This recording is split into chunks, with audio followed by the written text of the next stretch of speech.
All right. Good morning, everyone. I'm Diane Monig, the Director of Programs here at the ARC of Northern Virginia. Welcome to Transition Series Week 2. And we're happy to have Lucy Beadnell here, our Director of Advocacy, with us to talk about developmental disabilities Medicaid waivers. Just as a reminder, this session is recorded, so you'll have access to the slides that have already been posted on the Transition Series Padlet, and it will be recorded, and you'll have access to that as well. Just as a reminder, you are all muted, so please feel free to type questions in the Q&A box, and Lucy will get to those. All right, well, welcome, Lucy. Thank you, everyone. I'm so excited to be with you all. We do a lot of talking about Medicaid waivers here at the ARC of Northern Virginia. So I'm going to dive right in. As Diane said, please feel free anytime you have a question to put it in the Q&A. I will get to as many of them as we absolutely can, but you can also contact me after. There's no limit to the amount of questions you can ask on this or any other topic. I'm going to skip over a little bit of the background of the ARC of Northern Virginia, since I know Diane did such a great job launching this series last week and giving some of that basic information, but it is recorded and on the Transition Series Padlet if you need more information. So today I'm going to walk folks through the purpose and a description of a Medicaid waiver. Really, what are we talking about and why? And then we'll talk about eligibility criteria. So you know whether or not yourself or your loved one, depending upon the situation, is likely a good candidate for these services. And then we'll talk about what exactly those services are. What would a waiver get you? And if this sounds of interest, then how do you apply? We are going to talk through the fact that some of the waivers have a waiting list and how you would go about navigating that, those sorts of things. And then I'll share my contact information. Like I said, you're welcome to reach out anytime. So launching right into the purpose and description, Medicaid waiver simply means it's a program through Medicaid, which we often think of as health insurance, like doctor and pharmacy care, which is true. But Medicaid can also cover long-term care, a caregiver to help you stay in your home, be successful in your community. And that's the difference between Medicaid health insurance and Medicaid waiver. The waiver is that long-term care, mostly in the form of hands-on help for various things. We talk about waivers a lot for a number of reasons. In Virginia, they really are the only program that's meant to provide free or low cost ongoing supports to someone with a disability throughout their entire lifespan if they need it to help them be successful. So it should be the case that once you receive a waiver, you get to keep it for the rest of your life, again, as long as you continue to be eligible. There are a couple of types of waivers. I'm going to walk back and forth through them today. So the first type is in dark blue at the top of the screen. Those are our developmental disability waivers, plural. There are technically three types of developmental disability waivers called the Community Living, CL waiver, Family and Individual Supports, FIS waiver, and the Building Independence, or BI waiver. I'll get into some of the subtle differences between them later, but today we're mostly talking about them as a group because they have the same eligibility criteria, the same application, the same waiting list, and in large part, the same services. The difference between them are relatively subtle. So when we're talking about waivers today, we'll really talk about those as a group. And if there's an important distinction between them, I'll draw it. But for the most part, they sort of act as one entity. We'll be comparing those to the Commonwealth Coordinated Care, or CCC Plus waiver, which is this time is Virginia's only other Medicaid waiver program. So as we go back and forth through things like eligibility and services, I'll talk about this is what it looks like for the DD waiver. This is what it looks like for the CCC Plus waiver. And first, let's give ourselves a bit of a high-level overview so we understand why we're doing that. The DD waivers require a developmental disability diagnosis. Autism, Down syndrome, cerebral palsy. There's no, exclusive list because the number of DD diagnoses are in the thousands, right? There are new chromosomal abnormalities and disabilities that we're naming and discovering on a fairly regular basis out in the world. So it really just means standard definition of developmental disability. And in this case, someone using a DD waiver can get a big array of service options, things for in-home, things for at work, things for living away from family, things for out in the community. Big range of supports up to 24/7 if they needed it, along with a case manager, often called a support coordinator, whose job it is to help you line up all of these services. So in some ways, it's a really wonderful program. The downside is it has a significant waiting list. As promised, we'll talk through that a little bit later. And if it was simple as this is how long you wait, I promise I'd tell you now. But we're going to walk through some of the nuances in a bit.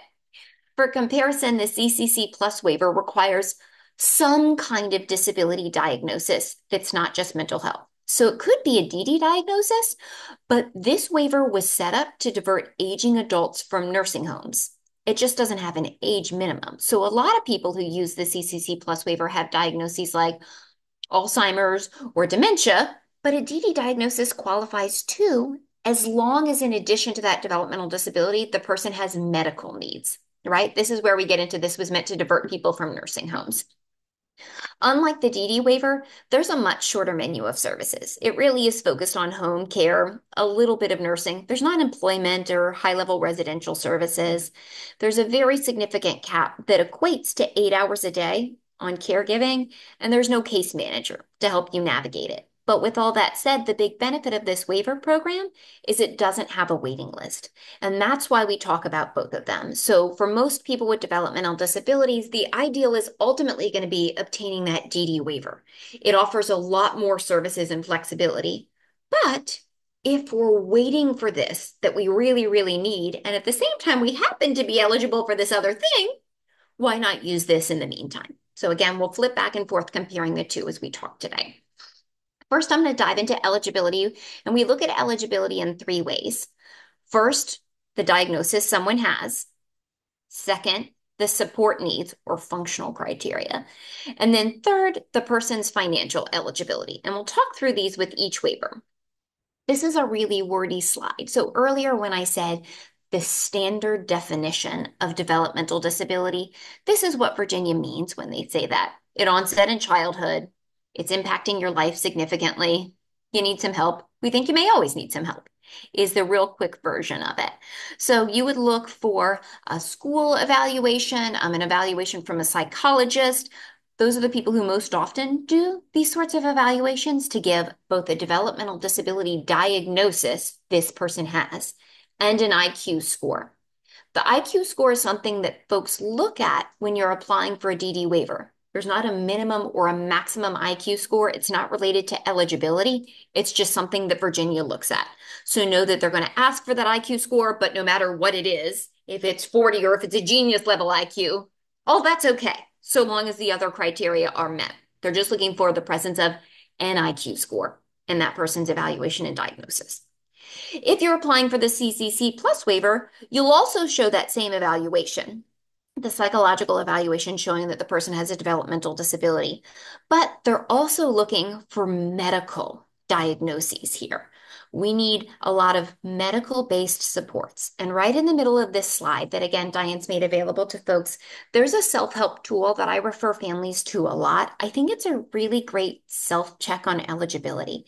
And it will walk you through the kinds of things this waiver is looking at, because it's not really a diagnosis of a medical need alone.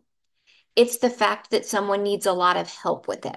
What do I mean by that? Let's say someone had diabetes. That's a medical diagnosis, but they counted their own carbs, they managed their own appointments, they did their own insulin, they did their own blood checks. Really, even though they've got medical needs, they are handling them completely. Then that's probably not going to make someone eligible. We're looking here for the pairing for the CCC Plus waiver of not only is there a medical need, we're having to have someone else help us meet it. Is that a parent who is trained by a nurse or a doctor? Is that an actual nurse or a doctor or an occupational therapist or a physical therapist who's working with that person? And that self-help tool really helps you walk through that. Really what we're looking for is on a regular basis, are there some kind of specialized medical supports this person with a disability is getting? And that's the key here. So diagnosis, hopefully we have a sense for DD waiver, we need a DD diagnosis. That's what that looks like. For the CCC Plus waiver, we need a disability diagnosis. We could reuse that DD diagnosis, but also a medical diagnosis in need. Now we'll talk through the second part of eligibility, functional supports. With the DD waiver, there's a special test that they use to test how much functional support, how much help do you need throughout the day.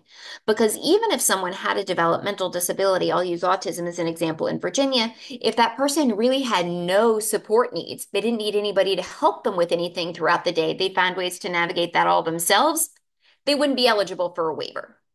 The waiver is designed to provide support for people with more significant needs. And so Virginia measures that with a tool called the VIDES, which is an acronym for the Virginia Individual Developmental Disabilities Eligibility Survey, which is an accurate, if not wordy, title. There's a version of the VIDES for kiddos from birth to day before their third birthday to day before they turn 18, and 18 plus. And as you can imagine, the state does that to try and compare kids with disabilities to similar age peers. We're looking at when we compare this person to someone of a similar age set without a disability, does this person need notably more help taking care of health needs, communicating, managing behaviors, learning new things, taking care of money, being self-sufficient, getting about, those kinds of things. If you go to the Arc of Northern Virginia's website, across the top bar, you can select Resources and Resource Library, which will bring up an alphabetical menu. In that resource library, if you choose Waivers and the alphabetical menu, there's a subsection that has all of these VIDES exams. And I'm a big fan if someone is going to give you the questions to the test before you have to take it, absolutely look at it in advance. The scoring guide's right on the front. At home, you can go through and know every single question they're going to ask about functional eligibility and start to prepare for how you're going to answer it. You can score it yourself. You can make notes on that sheet. You can write down examples. If the person with the disability doesn't love talking about their behaviors and bathroom support needs, like most of us, with a stranger, then you can start to prepare that person for those are the kinds of questions we're going to ask about. Okay, and then when you go in to actually meet with a professional to do this VIDES, you can take your notes in with you. The professional's still going to ask the questions and still going to write down their own answers, but you are absolutely able to see that VIDES ahead of time and write down the answers to better prepare yourself for applying for this program. The CCC Plus waiver does something similar in that there's an assessment that they use to determine whether or not someone's eligible, but it's different. It's called the Uniform Assessment Instrument. Folks often call it the UAI for short. It's the same kind of tool you may have ever seen if you've had a loved one have an accident, a stroke, have a long-term stay in a hospital or a physical rehab facility, those kinds of things. It's meant to look at hands-on help with things like bathing, dressing, restroom usage, and medical support needs. Again, underscoring how this waiver really is set up to serve people who have medical needs in addition to a disability. Unlike the VIDES, there's not a scoring guide on it. So even if you looked at the UAI ahead of time and answered every question, you would know everything they're going to ask you, but you wouldn't know for sure how a nurse is going to interpret the data. That's why if I can flip back one, I mentioned that self-assessment tool. It helps give you a sense of, is this worth me applying? Because you can't quite score it yourself. But again, lots of repetitive questions, in my opinion, about bathing, dressing, restroom, and medical care kinds of things. Now, we're going to look at the third piece of eligibility. We know the diagnosis we need. We know how they're going to test for functional support, daily support needs. The third piece is financial eligibility. Because the waivers are a Medicaid program, there are financial limits on who can use it. In this case, the DD waiver and the CCC Plus waiver are really, really similar. They both have the same monthly income cap. In 2024 dollars, that means the person with the disability, if they're 1 or if they're 10 or if they're 50, it doesn't matter. The person with a disability cannot have more monthly income than $2,823. That number is based upon a calculation relative to Social Security benefits that increase with inflation, which is why it's kind of such a funny number. And that number changes every year along with inflation, but to give you a rough sense of it. So there are some caveats and ways around that. If you're looking at someone with a disability who is earning really close to that cap or above it, it's a great time to ask a question, but I don't want to go super deep into those details if that's not going to impact anybody who's here. The person with the disability can earn up to that amount each month and keep and fully use their waiver services. Once they're earning about $1,553-ish a month in 2024 amounts, they're going to start to have a copay to keep waiver services. So for very low income, up to about 1,550-ish a month, no copay, no matter how much you use. Then the person with the disability is going to have a copay up to that total income cap. And then theoretically, you've lost your waiver eligibility. Same eligibility for children and adults here in terms of income. There's an additional limit for adults, which says at the end of the month, if we add up all of your assets, your checking account, your savings account, stocks in your name, those kinds of things, they can't total over $2,000. That limit's not the same for children. For children, we don't really usually consider them kind of legal property holders, and so it's less of an issue, but it's something that you want to keep an eye on with adults. So if you are financially helping someone with a disability pay their bills, that $2,000 limit really matters. You want to make sure that you've got those bills paid and that total account balance stays under $2,000 at the end of any given month, and that will help maintain waiver eligibility. If at any point the person with the disability is going to want to save more than $2,000, there's another option. And I know Diane has a presentation coming about this in the transition series, and that's to look at something like a special needs trust that allow the person with a disability or their family to save money, to inherit money, to put money aside, etc., and make sure they maintain eligibility for programs like Medicaid and the waiver. That's a really important option to know about because when I talk about these limits, you may say, oh, does this mean my child can never inherit money, save money? Nope. It means you've got to do so in compliance with the terms of the Medicaid rules, which again, usually mean using a vehicle like the Special Needs Trust. So since there'll be another presentation on that, I'm going to sort of cruise along, but I didn't want to send people into a panic talking about that limit. When you get a waiver, you're going to meet with someone who will help you decide what services make sense for you and in what quantity. So, for example, if someone didn't have any medical needs, we wouldn't look at nursing services. But if they did, we would talk about how many hours a day do you need a nurse? What are they going to do? Let's write a plan and ask for that. So I'll overview some of the services that the waivers make available, but keep in mind with any individual using a waiver, their plan is going to be customized to their situation. So I'm going to walk through a few slides that are like this, and they compare the waivers. Remember I said in the beginning, the community living, family and individual supports, and building independence waiver together as a group make up the three DD waivers, and they're very similar. This is the time when I'm going to talk about some of the subtle differences. All the way to the right on your screen, you can see the CCC plus waiver, which again, I'll compare with the DD waivers. So if we first look at residential services, every type of DD waiver offers some type of residential services. And when I mean residential, I mean you're usually not living at home with parents anymore. We're living in a more independent setting. That doesn't mean without supports. It could mean with 24/7 supports. It could mean multiple people supporting you throughout the day and night, but it does generally mean away from family. When people are offered a DD waiver, the type of residential service they need right away usually determines which waiver they get or are offered because this is one of the few places these three DD waivers are different. All of them offer a service called shared living, which really you could think about as a person with a disability with a roommate who's a helper, a non-family roommate. So it's usually someone else who can be there overnight, but maybe they're sleeping overnight. They're on call for fire alarms or weird person calls out in the night sort of issues, but otherwise they may go to work during the day. They may not be home all the time. Beyond that, the middle tier DD waiver called the Family and Individual Supports Waiver can offer a service called supported living, where the person with the disability can have awake staff in their home. They can live with a roommate or without a roommate. The staff can be there up to 24 hours a day if they needed them. You name it. And then the community living waiver offers the biggest array of residential options, and it's really set aside for people who have pretty intense support needs, who are really often going to need someone awake and supporting them overnight.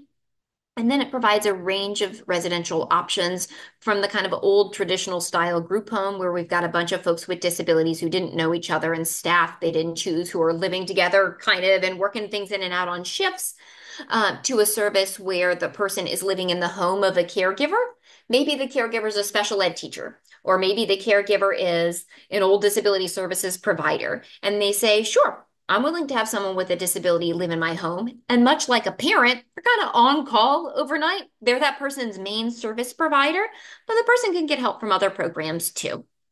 So there's lots and lots of ways to slice and dice residential services, and this is an area where Virginia is really trying to expand services.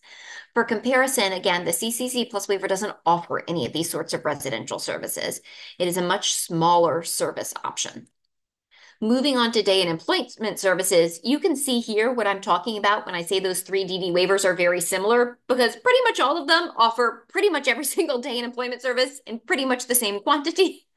For comparison, the CCC Plus waiver doesn't offer any day or employment services. So not a great option, for example, for someone who has aged out or left or graduated from the public school system, needs help during the day, and doesn't have any other options to fund it. This waiver is not usually the be all end all for them. By comparison, the DD waivers allow someone to get support one-on-one or in small groups on the job, to go to day support services where that person, either in a center or the community, is learning new skills, life skills, job skills, social skills, etc. Coaching to help the person really overcome barriers to employment. Maybe we've got someone who is mostly ready to work, but we're really having trouble navigating a particular behavior, navigating transitions, those kinds of things. There can be someone who works one-on-one with that person. And here you can sort of braid and blend services. Maybe one day a week you're doing one thing, which is paid employment. Maybe another day a week you're volunteering. Maybe another day a week or the other days a week you're doing a program where you're learning life skills, right? Lots of options here. And this is an area where having a good support coordinator or case manager comes into play, because they should be working with that person with a disability to help them figure out what services make sense and to get them all in place. Now we'll talk about in-home services. And I use that term to mean if the person with the disability is living in their family home, these could be brought in. But also if the person with a disability, with or without a roommate or others, is living in their own apartment or home or townhome, what have you, and they want to bring additional staff in. And here we can see our CCC Plus waiver finally gets on the map. Um, Most of our DD waivers offer an in-home skill building service called in-home support services. In my opinion, it looks a lot like IEP goals, where you're saying things like, this person is going to learn to make their own bed, make their own lunch, what have you, this percentage of the time. The staff's job is to help them learn that skill. We're going to do it in these steps, and each day we're going to chart goals and growth on that. Most people end up using an attendant who really works more like a caregiver, where instead of constantly working on goals and charting, they're just doing what has to be done every day. They're helping that person get up and make the bed, make the meals, do the homework, do all those kind of daily living things that we all do every day. And all of the waivers offer that, including CCC Plus in various quantities. If the person with the disability has an unpaid caregiver, usually this means living in the family home, but not always, they can get some additional hours of respite each year. That's because when you set up your waiver, you'll say, here's how many hours of support I need each week, how many hours that caregiver should come. And let's say, for example, we say 20. Well, we all know there are weeks when children and adult children are home from school or home from work because of a vacation schedule or school breaks or what have you, and we need extra care. Or maybe parents are out of town and we need extra care. That's a time to use those respite hours and say, usually we can only use 20 hours a week, but we have 480 hours a year of respite. And this week, when mom's traveling for work, we're going to use some of those hours to bring in extra caregiving supports with the same caregivers you usually use or someone different. Your choice. All of the waivers offer up to $5,000 a year to make changes to the home or vehicle of the person with a disability. So if we need a wider doorway, a keypad lock on the front door that makes it harder to elope, those kinds of things, all kinds of physical modifications. And all of the waivers, if the person with a disability is ready to be alone some of the time, can offer a push button emergency response system that will say, for example, instead of, you know exactly what's wrong, you know to call 911 and how to describe where you live in the emergency, instead you just push a button that opens a speaker in your house that's already there that says, Hey, let's use me as an example. Lucy, I see you push the button. I can see on my screen here, you're an adult who lives at this address. These are your support needs. How can I help you? Oh, I'm having a little trouble understanding you. I see right here that you've got cerebral palsy and maybe that's a speech impediment. I'm going to go ahead and send out an ambulance, right? A lot easier for someone with a disability than to be able to navigate having an emergency if your only job is to push a button and say, come help, than it is to self-report all those other kinds of things we usually expect folks to do when calling emergency services. And it can really help build independence for folks. Um, some of the last services I'll talk about, all of the DD waivers offer electronic home-based supports. There's such cool smart home things, right? Like remote monitoring, like Ring cameras, or ways for the person with a disability to push a button from their bed, see who's at the front door, and choose to allow them in or not by pushing a button so that they don't have to get up if they aren't feeling well or if physically they're not able to do so. We can put monitors in showers that see, did this person stand in the shower today? And if so, for how long? Because we're working on increasing hygiene sorts of needs. It's not a camera, but it's a sensor. Um, all of the waivers offer up to $5,000 a year for assistive technology. Over the years, I've seen this mostly pivot to be things like iPads, tablets, smartphones, and related apps or software to help the person be more independent or communicate, but it can be other things.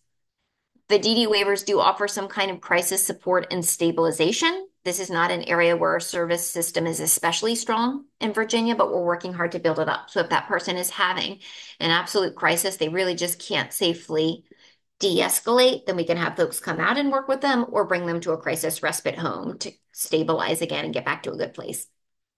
And then the last services the waivers offer, two of our DD waivers, not the BI waiver, which is for people who are pretty independent. And the CCC Plus waiver, which does cover medical needs, can offer nursing in various forms. If that person needs a nurse to be their main caregiver, they've got a lot of complicated needs. If they need a nurse to come in a couple of times a week and oversee care, if they need nursing case management, those kinds of things. It offers those supports of options.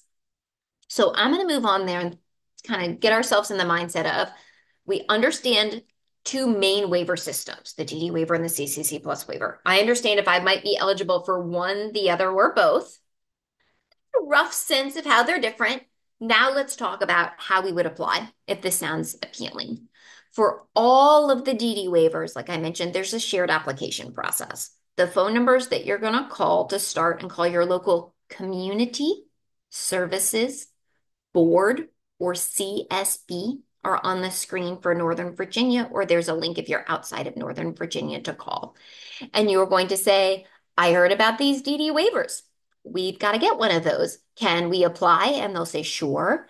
They'll send you a packet in the mail of information that you've got to complete and fill out, but it's not complicated or tricky information. It's more things like, what's your disability? And send us a copy of the diagnostic testing.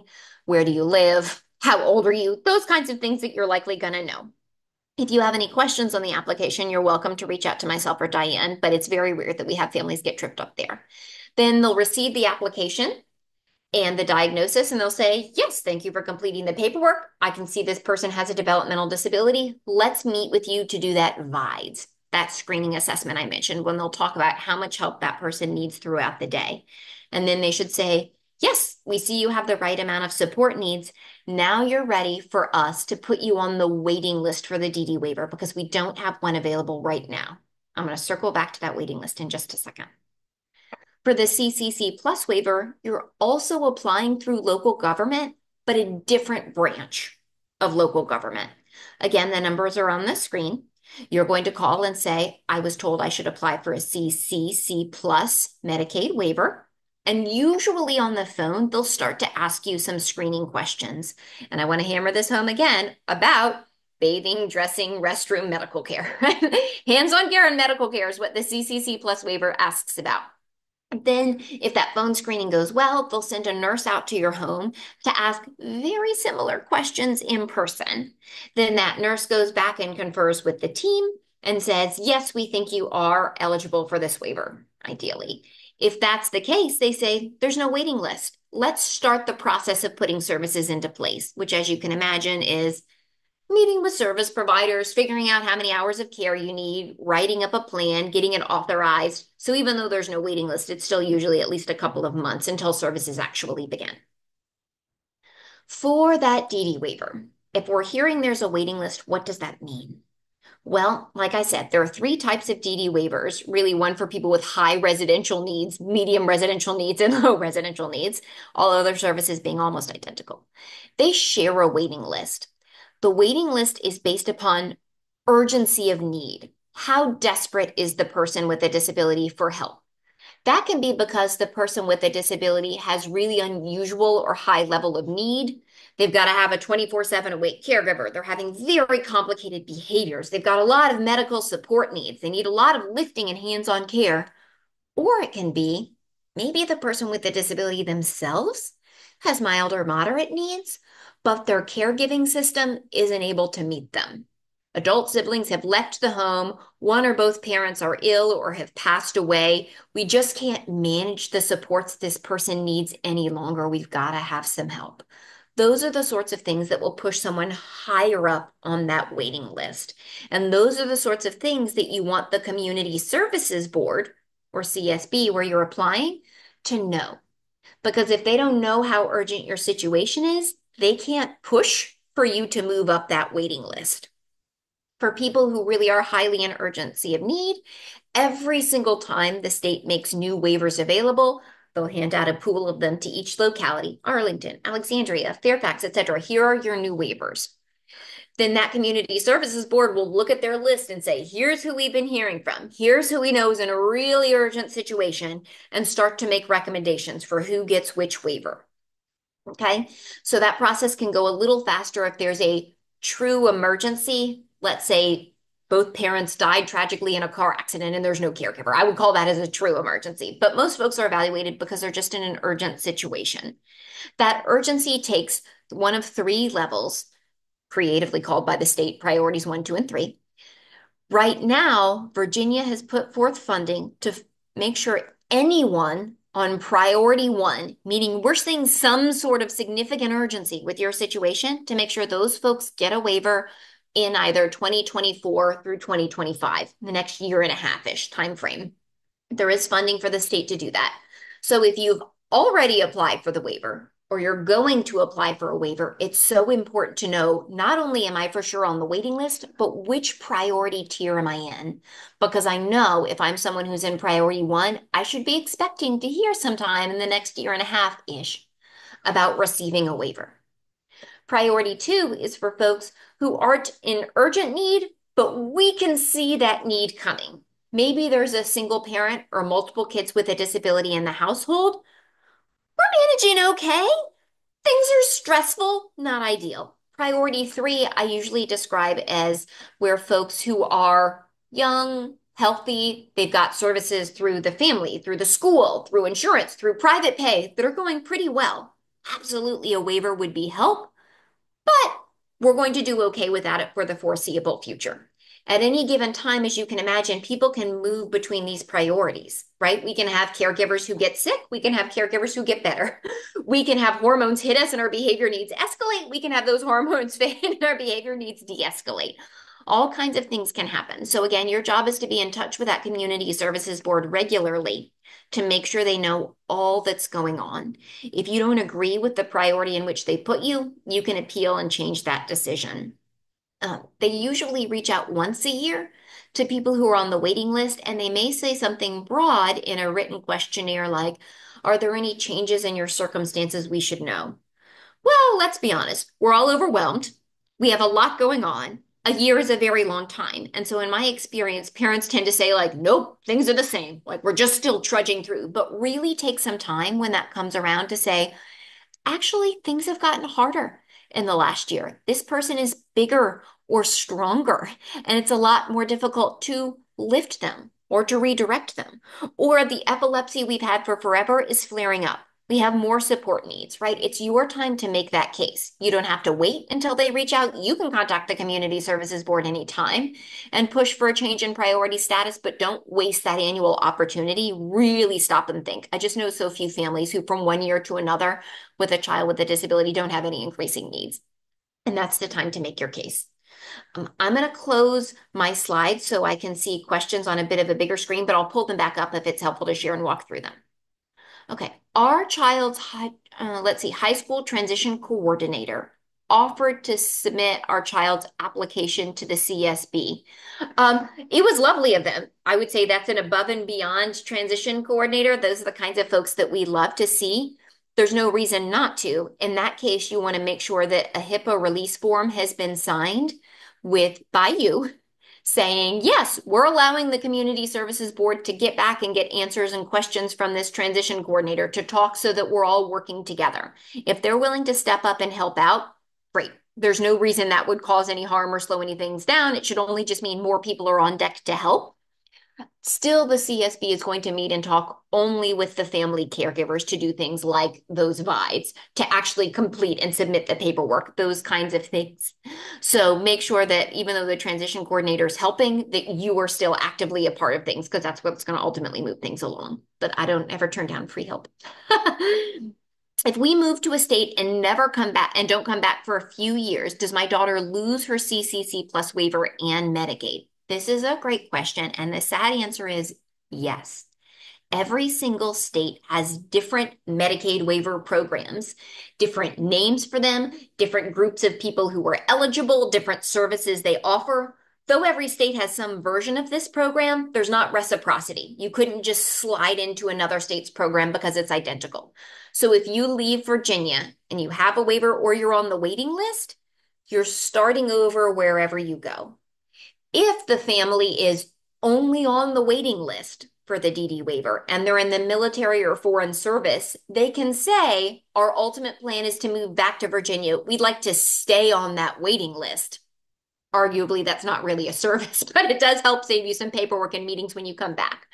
But anyone else, yeah, you're starting completely over as you move back and forth to and from Virginia. With that said, Virginia, compared with other states, doesn't have a really robust and well-funded service system. So every year we have families who either by circumstance, a job change, military transfer, going to take care of aging parents, or by choice, move to other states. And it's not uncommon for those families to so kindly follow back with me and say, we've moved to Massachusetts, New Hampshire, Maryland, and oh my goodness, things are better.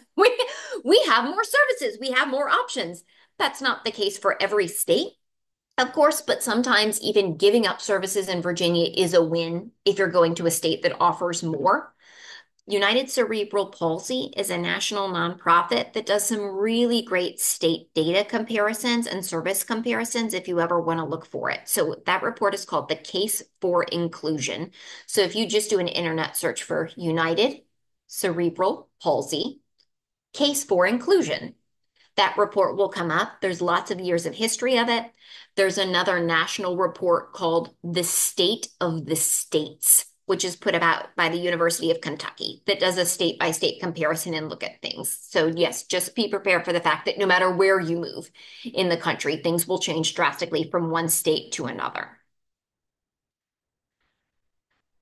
Do Okay, so we got another question about that transition coordinator submitting applications. Sure. I mean, it doesn't harm or slow anything down. Absolutely take the help if you want. What role does the child play in the VIDEs? This is a great question. So that VIDEs is that survey that we talked about that will assess how much does that person with a disability need support to complete various tasks, medication management, behavior, learning, et cetera, et cetera. When the Community Services Board sits down to do that assessment, they should talk to and engage with the person with the disability as much as possible. If that person with a disability 10 minutes in says, I hate this and I don't want to be here and I'm sitting in the hallway with my iPad, so be it. They have to lay eyes on and meet with that person and try and engage them. Their job, though, is to take the advice and information of the caregiver. That doesn't mean you have to be the legal guardian. That doesn't matter if your child's a minor or an adult. Their job is to ask, what kind of caregiving are you getting now throughout the day to get through these tasks? The issue that I see more is we as parents often don't love having our children, especially our more aware children, sit in the room with us and that child say, no, I don't need any help showering. And it's awkward for us to have to say, well, I know that you don't like it when we help, So we often don't get that chance. But if we don't help, we do tend to see shampoo and conditioner still stuck in the hair. You don't always remember to wash your body, so sometimes we're a little bit smelly afterward. Those kinds of things can be uncomfortable. We're pointing out our child's shortcomings in front of them and contradicting them. That's one of the reasons I say it's a good idea to review that VIDES ahead of time. Prepare your child for the kinds of things you're going to have to talk about. But at the end of the day, if the child says one thing and the parent or caregiver says another, the CSB's job is to take the word of that parent or caregiver since they're the person providing the care. They're theoretically the expert on that, but it does involve being strong enough to stand up in that meeting and say, actually, I disagree. That's usually better done with examples. Hey, do you remember last week when you showered on your own, but then we came down later and your hair still had all that gunk in it? So usually, yeah, we would need hands-on help to take a perfect shower. Those kinds of examples really help. It's incredibly rare that I have families who are willing to share those uncomfortable things, have issues with the VIDES, but if you ever have any other questions with it as you're going along, feel free to reach out to us and we're happy to help. All right, my son was assessed when he was a child in that 3 to 18 range for the VIDES and receives a DD waiver. Will they require him to be assessed as an adult? So looking at this question, it sounds to me like what you're saying is he didn't receive a DD waiver, he's on that waiting list. And if that's the case, he will be reassessed as an adult when he is offered a DD waiver and every year thereafter. When I talked about in the way back in the beginning, if you get a DD waiver, you keep it for life so long as you stay eligible. Part of the staying eligible is every single year forever, you do that VIDES survey. So once you usually have to do it once when you apply, you wait on the waiting list. Then you do it when you are offered a waiver and every year they're going forward. And you're going to continue to need to show eligibility every year going forward.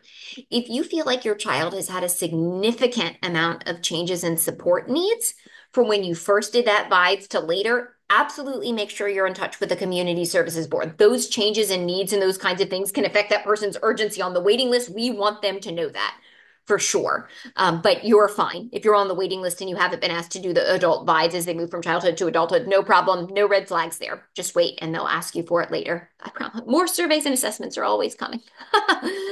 I didn't see other questions in the chat. Diane, did you get any in advance or think of things that you get asked often that it would make sense for me to cover here? No, I don't think so. The only question, if you could talk a little bit more about, and this I've been asked, so we know that people on priority one have been funded, um, but then what about the people who are just graduating now from school and they're going to be moved to priority one? Oh, yeah. What about that? This is a good question. I'm going to bring up my slides again because it helps me stay focused. So this year, 2024, our state government passed a budget. Budgets are always at a point in time, right? And so at a point in time, January of this year, they said there are 3,440 people on priority one status waiting for the DD waiver. We're going to authorize funding for 3,440 people, and it'll go out in quarterly increments over the next 2 years. Well, as you can imagine, at some point in the next 2 years, just like Diane said, people are going to join the waiting list for the first time. They're going to move from priority two or three onto priority one. And some people on priority one are going to stabilize for whatever reason and move down to priority two and three. So when I talk about there being funding for people on priority one, I really mean there's funding for 3,440 people. That priority one status is still based upon urgency of need. So at the end of 2 years, if more people have been added to priority one than came off, either moved out or went to other priorities, there could be people at the end of that 2 years who were the lowest of the low urgency level to get on priority one who still don't get funding, which is why I talk so much about don't be a stranger to the community services board. Call, make your case, show how urgent your need is because it's really going to matter. So being on priority one isn't 100% guarantee that you will get funding in the next, what's left, year and a half. It's a really, really good indicator. I think the great majority of people in priority one are going to get services, but you're at the very bottom of that and are talking very little with the CSB, have very few urgent needs. It's possible that you'd still end up waiting at the end.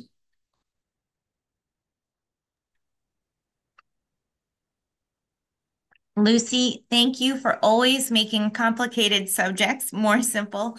Um, does anyone else have any other questions they'd like to ask?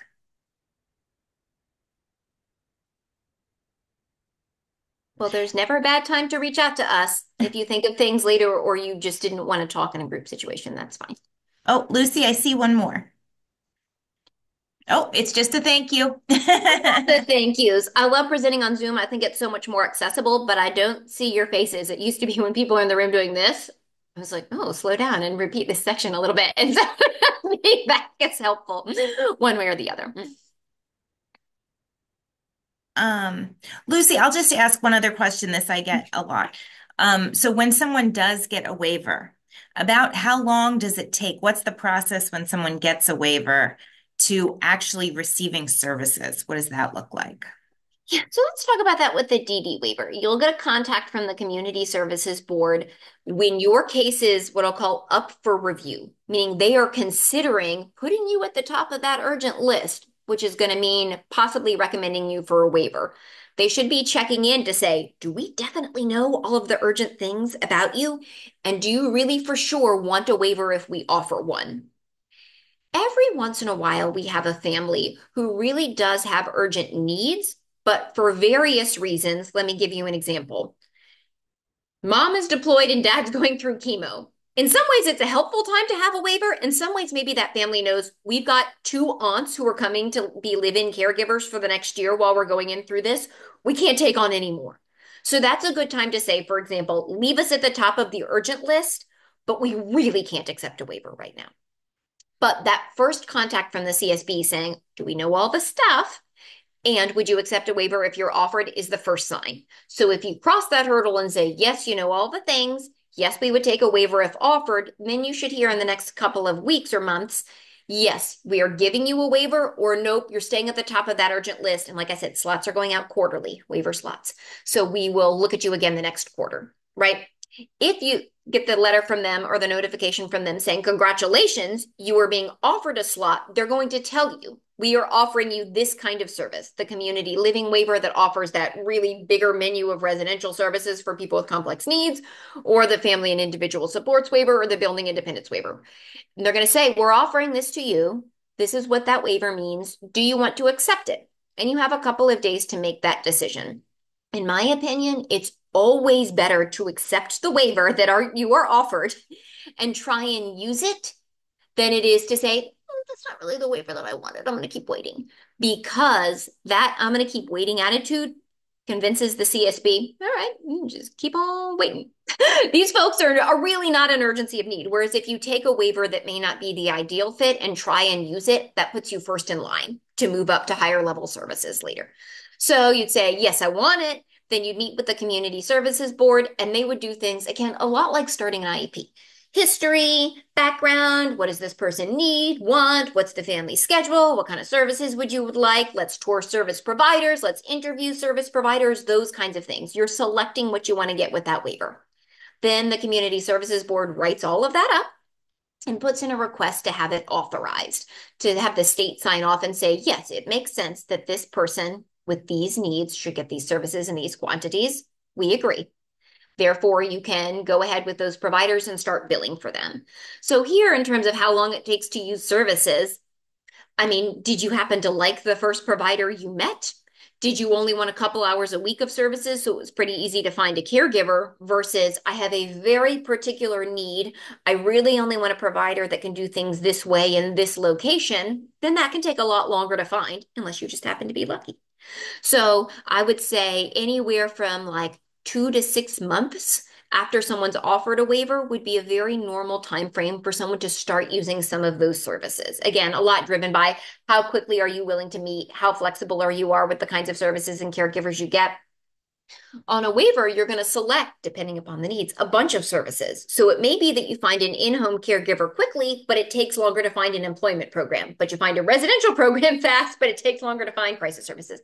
Those kinds of things. So it really is a lot of luck and timing based upon what you need and what's available at that exact moment. I will say if the person with a disability needs or wants something, make sure it is in that support plan.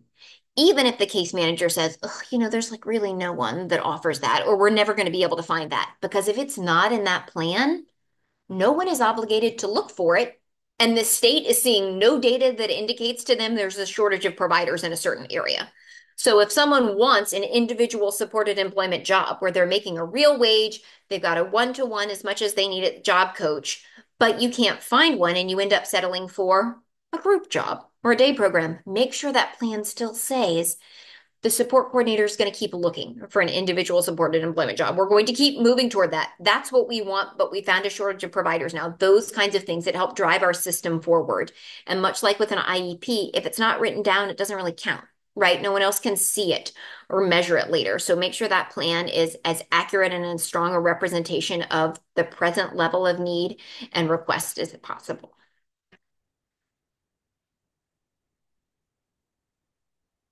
Okay, thank you, Lucy. I don't see any more questions. Um, so thank you. Everyone have a good day. And if you need all this information, it'll be on the Transition Series Padlet. Bye. Bye. Thank you.